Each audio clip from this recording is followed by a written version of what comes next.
चले भाई, मंगलवार की सुबह हफ्ते का डे 2 और बढ़िया ऑस्पिशियस डे हमारे सामने खड़ा है, लेकिन बाजार थोड़ा परेशान आपको नजर आएगा। कल नए हफ्ते की शुरुआत एक बढ़िया पॉजिटिव नोट पर हुई, पर चंद मिनटों में सब बदल गया। अच्छे ग्लोबल क्यूज थे, उसके साथ हमने निफ्टी पे शुरुआत करी थी 125 अंकों के उछाल के साथ, तो एक स्ट्रॉन्ग नोट पर खुले, पर उसके बाद सारे गेन्स ईज ऑफ हुए। 950 तक निफ्टी 250 पॉइंट दबाव के साथ कामकाज कर रहा था। 125 पॉइंट ऊपर खुले, 250 पॉइंट नीचे गिरे, यानी कि दिन के हाई से 300 पॉइंट का शुरुआती ट्रेड में एक तगड़ा दबाव बना, अच्छी खासी गिरावट देखने को मिली। उसके बाद दिन भर वो कहते हैं ना चॉपी ट्रेड, लाल हरे के बीच में झूलते नजर आए और फाइनली 70-72 पॉइंट के दबाव के साथ 24,800 के नीचे का क्लोज मिला। पर निफ्टी तो रह दे के संभल गया, पर तस्वीर बाकी काफी बिगड़ी हुई थी। ब्रॉडर मार्केट्स आपकी स्क्रीन पर आएंगे। 3:7 का एडवांस डिक्लाइन था, अच्छा खासा 2:7 इनफैक्ट एडवांस डिक्लाइन था। दो बढ़ रहे थे तो 7 स्टॉक्स ऐसे थे बाजार में कमजोरी के साथ ट्रेड कर रहे थे और इंडिविजुअल काउंटर्स में सिग्निफिकेंट सेल ऑफ्स थे। ये सिर्फ वायदा के काउंटर्स हैं जो आपको आपकी स्क्रीन पर नजर आएंगे, और सब रिजल्ट रिलेटेड पनिशमेंट झेल रहे थे। इस तरह का शार्प इंडिविजुअल काउंटर्स में सेल ऑफ। खैर, मार्केट्स पे आगे आऊंगा, समझेंगे इस रेंज बाउंड और वीक बाजारों को नेविगेट कैसे करना है। लेकिन आज कहां का नजर रहेगी? आज क्योंकि मंगलवार का दिन है, निफ्टी फाइनेंशियल सर्विसेज इंडेक्स यानी कि फिन निफ्टी की वीकली कॉन्ट्रैक्ट्स की एक्सपायरी की तैयारी कर रहे होंगे। प्रोड्यूसर साहब ने हेडलाइन ब्यूटीफुली समझा ही दिया, एक निफ्टी की कंपनी और साथ साथ 8 वायदा बाजार की कंपनी के नंबर्स आने, तो दिन भर स्क्रीन पे हलचल बनी रहेगी। और आज वो मेगा आईपीओ हंडई, या कह लीजिए अपन को बचपन से आदत है ह्युंडई की, तो ह्युंडई मोटर इंडिया का वो मेगा 28,000 करोड़ रुपए का आईपीओ आज होने वाला है लिस्ट। इतिहास वैसे कहता है जब इस तरह के बड़े आईपीओ आते हैं ना, मार्केट डगमगा जाता है। देख लिया भाई साहब अपन ने, इतिहास सच है।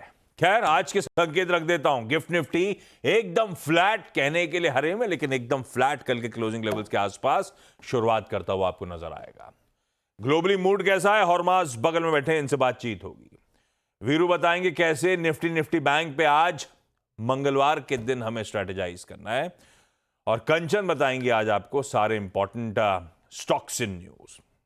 आपने गिफ्ट निफ्टी दिखा दिया, जरा एशिया की तरफ बढ़िए। हम फिर भी ठीक है, एशिया में फ्लैट से कुछ अच्छे खासे दबाव के साथ कई सारे बाजार ट्रेड कर रहे हैं, तो गिफ्ट निफ्टी फिर भी फ्लैट इंडिकेट कर रहे हैं, तो हम अपने एशियन पीयर्स को कहने के लिए आउट परफॉर्म कर रहे हैं भाई साहब, ये अच्छे संकेत हैं। यूएस से बड़ा मिला जुला हैंडओवर था। डाउ अच्छे खासे दबाव में, नैस्डैक हल्के हरे निशान में, पर मैं आज एक मिनट, और आज सुबह के फ्यूचर्स फ्लैट है, हल्के लाल में। तब और अब की पहली प्लेट रखिएगा, कहां छोड़े थे 3:30 बजे फ्यूचर्स, कहां सुबह खड़े हुए हैं, वो तस्वीर समझ में आएगी। इस प्लेट को फ्लिप भी करिएगा और फिर देखेगा आपको थोड़ा सा मूड अजीबोगरीब। बॉन्ड यील्ड्स इंच अप कर रहे हैं, डॉलर इंडेक्स 104 के करीब पहुंच के खड़ा हो गया है। तो ये वेरिएबल्स थोड़े से परेशान करने वाले हैं, या कैसे रीड थ्रू करा जा रहा है, ये हॉर्माज ही समझाएंगे। हॉर्माज, गुड मॉर्निंग। चल क्या रहा है और कैसा मूड? गुड मॉर्निंग आशीष। और आपने माफ़ कीजिए, सही कहा कि हैंडओवर तो मुश्किल, थोड़ा सा कमज़ोर ही है यूएस से जो आया है वो। डाउ जोन्स तो कल लाल निशान में बंद हुआ, लेकिन नैस्डैक ने आउट परफॉर्म इसलिए करा क्योंकि एनवीडिया की वजह से, जो कि चलता आ रहा है। कल एक और रिकॉर्ड हाई बना एनवीडिया का, और अब 3.5 लाख करोड़ डॉलर की मार्केट कैप पहुंच चुकी है एनवीडिया की। तो वो इकलौता ऐसा स्टॉक था जिसने नैस्डैक को हरे निशान में रखा। ये तो हुई कल की बात, लेकिन आने वाला हफ्ता जो है वो S&P 500 के लिए बहुत महत्वपूर्ण है। और जिस तरह के बाजार यूएस का अब बन चुका है, वो इससे एक एग्जाम्पल से जाहिर होता है कि 31 अब सेशंस हो चुके हैं जब S&P 500 ने 2 दिनों तक लगातार गिरावट नहीं दी है। इस तरह का बाजार है। और आखिरी बार जब S&P 500 लगातार 2 दिन गिरा था, वो सितंबर के शुरुआत पे गिरा था, जब 4 दिन की गिरावट आई थी, 3, 4, 5 और 6 सितंबर को। तो ये अमेरिका का इस तरह का बाजार रहा है। तो इस हफ्ते जो है S&P 500 की लगभग 20% कंपनियों के नतीजे आने वाले हैं, लगभग 100 कंपनियों के मान लीजिए। तो इस वक्त अब तक के जो जितने नतीजे आए हैं, जो अब 14% कंपनियों के नतीजे आए, उसमें से जो 80% कंपनीज हैं उनके नतीजे अनुमान से बेहतर रहे। अगर आप ये सुनेंगे तो आपको लगेगा अरे वाह वाह की बढ़िया बात है, लेकिन एक्सपेक्टेशंस इतने लो है वहाँ कि अगर थोड़ी सी भी अच्छी खबर जो आ जाती है तो वो अरे वाह वाह वाह वाह क्या अर्निंग्स आए हैं। और हमारे यहाँ पर थोड़ा मामला उल्टा है कि एक्सपेक्टेशंस इतने ज़्यादा है तो कल जिस तरह का गिरावट हमने देखी वो उस तरह से रिएक्शंस आते हैं। तो ब्लूमबर्ग ने एक सर्वे करा था और उन्होंने उसमें 411 लोगों से पूछा कि अब से लेके साल के अंत तक आपके लिए सबसे बड़ा फैक्टर बाजार के मूड के लिए क्या है। उसमें से 45% लोगों ने कहा अर्निंग्स। नतीजे जिस तरह के आएंगे वो डिटरमिन करेंगे कि बाजार कहाँ जाता है। लगभग 39% लोगों ने कहा कि चुनाव बड़े हैं, चुनाव तो अब आएंगे ही, अब अगले 2 हफ्तों में पता चल जाएगा क्या नतीजे आने वाले हैं। और फेड को अब उन्होंने साइडलाइन कर दिया है। सिर्फ 16% ऐसे रिस्पॉन्डेंट्स थे जिन्होंने कहा कि फेड ज़्यादा इंपॉर्टेंट है। लेकिन अब यूएस के बाजार रिकॉर्ड हाई तो बना रहे हैं, लेकिन वार्निंग साइंस जो है वो अब थोड़े से बढ़ रहे हैं। ये हम पिछले हफ्तों से भी बात कर रहे हैं कि बहुत सारे लोगों ने अपना एक सतर्क व्यू अपना रखा है। तो गोल्डमैन सैक्स ने भी कल ये कहा कि जो एक दशक जो रहा है S&P 500 की आउट परफॉर्मेंस का, वो अब खत्म हो चुका है और अगले 10 साल तक वो एक एवरेज सालाना रिटर्न जो S&P 500 की एक्सपेक्ट करते हैं वो सिर्फ 3% की है, ये उन्होंने कहा। और उन्होंने ये भी कहा कि इस साल की भी जो रैली हुई है S&P 500 में, जो फिलहाल जो 24% ऊपर है इंडेक्स, वो भी सिर्फ वो जो बड़े टेक शेयर है उस वजह से S&P 500 ऊपर गया है। और वो रैली जो है वो थोड़ी सी ब्रॉडन आउट हो जाएगी और सेक्टर्स परफॉर्म करेंगे। लेकिन अगर आप ये कॉन्सेंट्रेशन मानकर भी चले तो भी जो औसत रिटर्न है वो कोई ज़्यादा इंप्रूव नहीं होगा, वो 3% से 7% ही होगा। तो वो कोई ज़्यादा एक्सपेक्टेशन, आप रिटर्न की एक्सपेक्टेशन ना रखें, इस तरह की गोल्डमैन सैक्स ने चेतावनी दी है। और अगले 10 साल तक S&P 500 का ये गोल्डमैन सैक्स का मानना है कि 72% प्रोबेबिलिटी है कि बॉन्ड्स के मुकाबले S&P 500 अंडर परफॉर्म करेगा और इन्फ्लेशन के मुकाबले रिटर्न्स जो है वो कम होंगे S&P 500 के, ये प्रोबेबिलिटी 33% की है, ऐसा गोल्डमैन सैक्स का मानना है। तो अब यील्ड्स के बारे में आप कह रहे थे, जो यील्ड्स पे जो बॉन्ड मार्केट में सेल ऑफ चल रहा है वो एक बड़ी खतरे की बात है, क्योंकि आप पिछले कुछ दफ़ा भी जब यूएस के बाजार गिरे थे, जब ट्रेजरी यील्ड्स 4% के ऊपर चली गई थी, तब बाजारों में भारी गिरावट हुई थी। अब तो खैर 4.2% हो चुकी है। और टी रो प्राइस के जो एनालिस्ट हैं उनका मानना है कि ये जो महंगाई की जो चिंताएं है, फिस्कल स्पेंडिंग की चिंता है, उस वजह से अगले 6 महीनों में यील्ड्स 5% तक भी जा सकती है, ये टी रो प्राइस के एनालिस्ट का कहना है। तो सतर्क रहने के व्यूज़ अब ज़्यादा बढ़ चुके हैं। आज अर्निंग्स जो है उसमें GE aerospace, Philip Morris, Verizon, Texas Instruments के नतीजे आएंगे। एशिया के बाजार थोड़े से दबाव में है।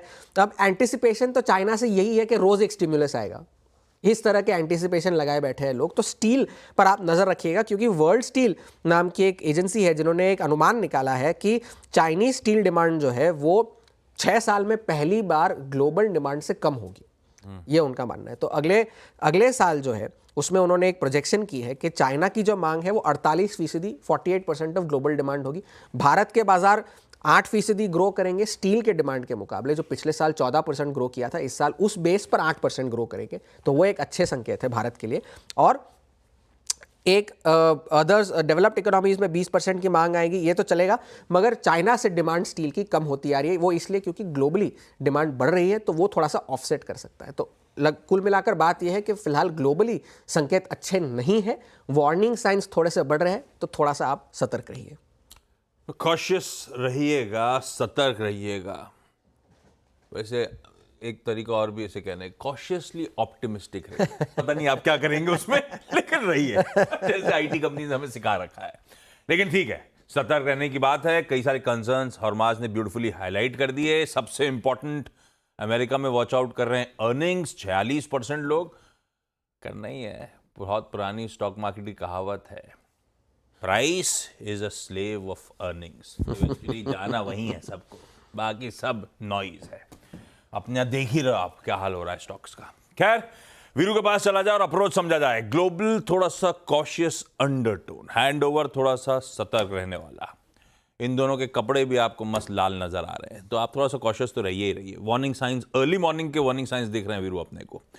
लेकिन ठीक है, कल आपने मेंशन करा था वो 25,000 25,050 का बहुत क्रूशियल बहुत मुश्किल जोन्स हैं जिसको बाजार को नेविगेट करना बड़ा इंपॉर्टेंट होगा। वहीं आते आते मामला सारा पस पड़ा शुरुआती ट्रेड में ही उसी लेवल को टेस्ट करने का और मामला गड़बड़ा गया। क्या करना है भाई इस रेंज बाउंड, इस थोड़े से थके हुए कमजोर बाजार में? अप्रोच क्या रखा जाए? गुड मॉर्निंग आशीष। देखिए लोड्स बहुत सारे थे अब तक। कल एक चीज़ बहुत गंभीर हुई, बहुत नेगेटिव हुई और आज उसका इम्पैक्ट बहुत पड़ेगा। मतलब यहाँ से हमारी रिवर्सल की कहानी में और यहाँ से हमारे ब्रेकडाउन की कहानी में एक इंडेक्स बहुत अहम भूमिका निभाएगा, वो है निफ्टी आईटी। आशीष में यहाँ से शुरुआत करूँगा आज एट 41562। निफ्टी आईटी का कल क्लोज आया at 50 day exponential moving average. At 50 day EMA को निफ्टी आईटी ने रीटच किया है 14 जून 2024 के बाद पहली बार, बड़े एक अंतराल के बाद। ये कल का ब्रेकडाउन यानी 41,400 के नीचे निफ्टी आईटी फर्दर वीकनेस को स्पॉन्सर कर सकता है और अगर होल्ड कर गया तो पुल बैक भी अच्छा देगा। मैं इस सेशन को कैसे अप्रोच करूंगा? कन्विक्शन 25,050 और 25,000 के ऊपर ही आएगा टिल द टाइम हम इस ट्रैजेक्टरी के नीचे हैं। बाजार कोलैप्स भी करेगा और नीचे क्या क्रिटिकल है उसकी बात करते हैं। कल भी यही बात थी, 755 691 सपोर्ट देगा और 25,050 25,000 स्ट्रॉन्ग सप्लाईज होगा। एफआईएस की सेलिंग है बट थोड़ी सी, अगर आप हिस्टोरिकल बीते एक महीने के एवरेज सेलिंग फिगर से मैच करें तो काफ़ी कम है। 2200 करोड़ रुपए की, 3200 करोड़ रुपए की डीआईएस की बाय है। बट ये जो अर्निंग्स के आधार पर सेलिंग आ रही है ना आशीष, जिसमें माइट भी अगर आप देखें एचएनआईज और रिटेल भी हैं, वो बाजार के स्ट्रक्चर को बिगाड़ रही है। एफआईएस ने कल 333 करोड़ रुपए का इंडेक्स फ्यूचर बेचा, 2300 करोड़ रुपए 2300 कॉन्ट्रैक्ट शॉर्ट, 3300 कॉन्ट्रैक्ट लॉन्ग काटे। स्टॉक फ्यूचर 1671 करोड़ रुपए के बेचे और यहाँ पे 28,000 कॉन्ट्रैक्ट लॉन्ग काट लिए। और एक और बात आज के लिए क्रिटिकल क्या है, एफआईएस ने कल बहुत भारी मात्रा में कॉल शॉर्ट की है, तो इस फिगर को मैं जानबूझ के यहाँ पे मेंशन कर रहा हूँ। कल 2,22,000 कॉल शॉर्ट है और उसके अगेंस्ट पुट शॉर्ट ना के बराबर, उसका 10% भी नहीं है। तो कॉल आइटम्स जोन पे फोकस कीजिए, वो स्ट्रेंथ प्रोवाइड करेंगे और नहीं निकले तो कोलैप्स भी होगा मार्केट। आइए देखते हैं कॉल आइटम्स जोन क्या है। कल सबसे बड़ी कॉल आइटिंग 25,000 और 24,800, नियरेस्ट में 24,800। 25,000 कितना स्ट्रॉन्ग सप्लाई जोन है ये आप देख सकते हैं खुद ही मैथमेटिकली, 80 लाख कॉल भी की हुई है वहाँ पे। बट आशीष आपने एक चीज़ देखी, आप नीचे पुट राइटर्स को देखिए। पुट राइटर्स कल के सेशन में निफ्टी आईटी को देखते हुए, निफ्टी बैंक को देखते हुए, दिग्गज स्टॉक फ्यूचर्स को देखते हुए सारे के सारे बैकफुट पे हैं। सारे पुट राइटर्स ने कल एग्जिट किया। 24,700 600 500 उनकी कन्विक्शन में कमी थी। ये बात आपको पिरामिड्स में क्लियरली नजर आएगी कि कॉल राइटर्स ने एक स्ट्रॉन्ग ग्रिप ली जिसमें एफआईएस की प्लेसमेंट है और पुट राइटर्स एग्जिट कर रहे थे। तो सेटअप निफ्टी का किसी भी सूरत हाल में अच्छा नहीं है। बट मैं वकालत करूंगा स्क्रीन को ट्रेड करने की, कैसे करना है आइए देखते हैं। आपकी स्क्रीन पे लेके आइए RS1। पहले RS1 को डिफाइन करते हैं, उसके बाद निफ्टी बैंक पे आएंगे। RS1 की ट्रैजेक्टरी क्या है? 24,861 919। जब तक पार नहीं हो रहा है कोलैप्स होगा, निफ्टी कोलैप्स होगा। अगर ये निकलता है 919, देखिए कल बड़ा गैप अप हो गया था, दिक्कत ये थी 919 कटता है तो ऊपर की तरफ मिलेगा करीब 24,987 और 25,021। बट अगर RS1 नहीं क्रॉस हो रहा है तो कोलैप्स की टेंडेंसी होगी शॉर्ट ऑन राइज। और इन दैट केस अगर हम 693 कल के लो को फिर तोड़ते हैं तो निफ्टी विल विजिट बेस 1 और वो है 24,631 और 578। जिस लो ने हमें शुक्रवार को बचाया अब वो परसिस्ट करता है 578 पे। ये जोन, इस जोन पे आके अपने ट्रेड्स को चेक कीजिएगा। ये पुल बैक जनरेट कर सकते हैं, बट एक वार्निंग दे रहा हूँ, इन एनी केस अगर 578 इस बार वायलेट होता है आशीष, तो निफ्टी बहुत स्ट्रॉन्ग चांसेस है कि विजिट करेगा 521 और मोर स्पेशली 481। वो क्या है? 100 डे एक्सपोनेंशियल मूविंग एवरेज। तो मैंने एक जोन डिफाइन कर दिया। अभी बेस 1 बेस RS1 के बीच में फोकस कीजिएगा और conviction to carry long strength लेके चलते हैं। वो तभी आएगा जब 25,021 कट जाएगा, that 50 day exponential moving average. Nifty bank देखिए, ये एक ऐसी कड़ी है बाजार की जो अभी भी आपको स्टेट ऑफ कंफ्यूजन में रखेगी। स्ट्रॉन्ग पुल बैक्स आएंगे, हायर लेवल से कोलैप्स भी होगा। कल हमारा जोन था 52,300 500, यहाँ पे बुक कर लीजिए, वहाँ से कोलैप्स हुआ। बट स्टिल जहाँ पे 10 और जहाँ पे 50 day exponential moving average placed है उस जोन को नहीं तोड़ा। पिरामिड्स में आपको क्लियरली नजर आएगा कि 51,500 का पुट राइटर खड़ा हुआ है। 52,000 से लेकर करीब 52,500 तक बड़े कॉल राइटर्स परसिस्ट करते हैं। अप्रोच क्या रहेगी? देखिए, स्क्रीन पर जब तक बेस 1 है, बाय का आप ट्रेड पिक कर सकते हैं, और अगर बेस 1 वायलेट होगा तो याद रखिएगा रीटेस्ट ऑफ फ्राइडेज लो, जहां पे आपका 100 EMA परसिस्ट करता है, वो भी आएगा। बट ये दोनों जोन काफ़ी स्ट्रॉन्ग है to generate any pullback. मोटा मोटी समझ लीजिएगा कि बैंक निफ्टी की भी एक ट्रेजेक्ट्री है जिसका लो है 100 EMA 51,000 पुट राइटर्स का जोन, और हायर क्लस्टर है 52,000। मोटे तौर पे रेंज यही है। बट एक इंडेक्स जो बाजार को थोड़ी राहत दे सकता है आशीष, तो वो यही है, निफ्टी बैंक। आशीष रखिए रडार पे भाई। ये है आज की ब्यूटीफुली एक्सप्लेन्ड कहानी। क्या होगा हमारा अप्रोच? अब चला जाए कंचन के पास जानने के लिए आज के सारे इंपॉर्टेंट स्टॉक्स न्यूज। कंचन जी, गुड मॉर्निंग। क्या क्या रडार पे? Good morning. सबसे पहले बात करते हैं बजाज हाउसिंग फाइनेंस की। आईपीओ के बाद पहले नतीजे कंपनी ने घोषित कर दिए हैं, जहां पे हमें नेट इंटरेस्ट इनकम में वाई ऑन वाई बेसिस पे करीबन 13% का एक अपसाइड देखने को मिला है, और नंबर आया है 713 करोड़ का। मार्जिन्स कहीं ना कहीं थोड़े से हमें कॉन्ट्रैक्ट होते हुए नजर आए हैं। पिछले साल ये 4.4% पे थे, लेकिन इस साल ये 4.1 पे रजिस्टर किए गए हैं। अगर हम ग्रॉस नॉन परफॉर्मिंग एसेट की बात करें तो ये भी 0.1% से हमें बढ़ते हुए नजर आए हैं। नेट एनपीए में भी एक 0.1% का उछाल देखा गया है। लेकिन पैट की अगर बात करी जाए तो यहां पे करीबन 21% का हमें इजाफा देखने को मिला है नेट प्रॉफिट के अंदर। तो नतीजे हम बोल सकते हैं कि कुछ नंबर्स अच्छे आए हैं, लेकिन कुछ नंबर्स में हमें मार्जिनली एक कॉन्ट्रैक्शन देखने को मिला है। दूसरा नंबर आता है सिटी यूनियन बैंक का। यहाँ पे अगर प्रॉफिट देखा जाए, यहाँ पे Q on Q Y on Y basis पे दोनों ही नंबर थोड़े से हमें अच्छे नजर आ रहे हैं। नेट प्रॉफिट में करीबन 2% का इजाफा देखा गया है। इंटरेस्ट इनकम में भी करीब 9% का इजाफा देखा गया है। बेसिकली अभी जो नेट इंटरेस्ट इनकम में हमने इजाफा देखा है, ये जो इनकी लेंडिंग एक्टिविटीज बढ़ी है उसके चलते देखा गया है। साथ ही जो इनके मार्जिन्स है वो इस बार कहीं ना कहीं स्टेबल होते हुए नजर आए हैं, जिसका पूरा का पूरा फायदा इनकी इंटरेस्ट इनकम को मिला है। ग्रॉस एनपीए की बात करी जाए तो वो भी कहीं ना कहीं सुधरते हुए नजर आए हैं। नेट एनपीए 1.62% रजिस्टर किया गया है, जो कि पिछले क्वार्टर 1.87% था, जो कि इंडिकेट कर रहा है कि कंपनी किस तरीके से रिस्क मैनेजमेंट को सही से मैनेज कर रही है, और रिकवरी मेजर्स भी अच्छी तरीके से लिए जा रहे हैं। तीसरा नाम आता है यूनियन बैंक का, जो आज आपको रडार पे रखना है क्योंकि इसने भी अपने नतीजे घोषित किए हैं। यहाँ पे अगर हम नेट इंटरेस्ट इनकम की बात करें तो ये थोड़ा सा हमें कॉन्ट्रैक्ट होता हुआ नजर आया है, लेकिन जो नेट प्रॉफिट है यानी कि जो मुनाफा है उसमें करीबन 35% का एक अपसाइड रजिस्टर किया गया है। अब बेसिकली प्रॉफिट में जो हमें सर्ज देखने को मिला है उसको सपोर्ट कहां से मिला है? उसको सपोर्ट मिला है जो प्रोविजन और कंटिजेंसी में हमें ड्रॉप देखने को मिला है, उसके चलते ग्रॉस एनपीए इस टाइम पे थोड़े से सुधरते हुए नजर आए हैं। इनफैक्ट नेट एनपीए में भी थोड़ा सा सुधार नजर आया है। अब इसकी अगर हम टोटल इनकम देखें तो वो भी कहीं ना कहीं स्टेबल दिखाई दे रही है, जिसमें नॉन इंटरेस्ट इनकम सोर्सेज से हेल्दी कॉन्ट्रीब्यूशन और साथ ही साथ राइट ऑफ अकाउंट से भी रिकवरी का इस कंपनी को सपोर्ट मिला है। इसके अलावा आज जो रडार पे रखना है वो है महिंद्रा लॉजिस्टिक। अगर हम लॉस देखें तो लॉस पिछले क्वार्टर के कंपैरिजन में और पिछले साल के कंपैरिजन में इस बार कम हुआ है। लॉस अभी भी है 10 करोड़ का, लेकिन पिछले साल के कंपैरिजन में कम हो गया है। लेकिन रेवेन्यू में हमें अच्छा खासा 11.5% का एक अपसाइड देखने को मिला है वाई ऑन वाई बेसिस पे। बेसिकली ये देखने को क्यों मिला है, जो इन्होंने अपने ओशन फ्रीट के अंदर प्राइसिंग को इंप्रूव किया है, उसके चलते इसमें हमें एक अपसाइड देखने को मिला है। एबिटा की बात करी जाए तो यहाँ पे भी करीबन 24% का एक अपसाइड रजिस्टर किया गया है। मार्जिन्स भी सुधरते हुए नजर आए हैं महिंद्रा लॉजिस्टिक के अंदर। अब बेसिकली Q3 के लिए कंपनी अपने आप को अच्छी तरीके से प्रिपेयर कर रही है, क्योंकि फेस्टिव सीजन के अंदर हमने ऑलरेडी एंट्री ले ली है, और इस टाइम पे कंपनी एंटिसिपेट कर रही है कि डिमांड में एक अच्छा रिवाइवल आता हुआ दिखाई देगा यहाँ पे, इसलिए कंपनी ने अपनी कैपेसिटी को भी एडिशन किया है। इसके बाद नाम आता है सुप्रीम पेट्रोकेम का। अगर इसके नतीजे देखे जाए तो नेट प्रॉफिट में करीब 16% का इजाफा देखा गया है। रेवेन्यू भी करीबन 18% अप, एबिटा 18% अप, लेकिन margins Y on Y basis पे हमें फ्लैट नजर आए हैं। अब कंपनी इस टाइम पे डेट फ्री है, साथ में कंपनी ने जो भी कैपिटल एक्सपेंडिचर किए हैं वो अपने इंटरनल कैश और साथ ही साथ रिजर्व से किए हैं।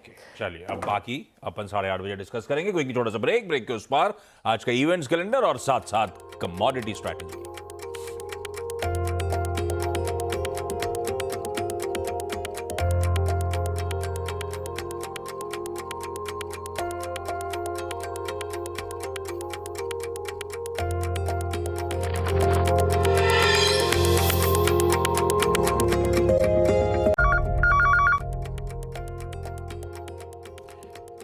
चलिए भाई, ब्रेक के बाद आप सबका स्वागत है। क्विकली आज का इवेंट्स कैलेंडर।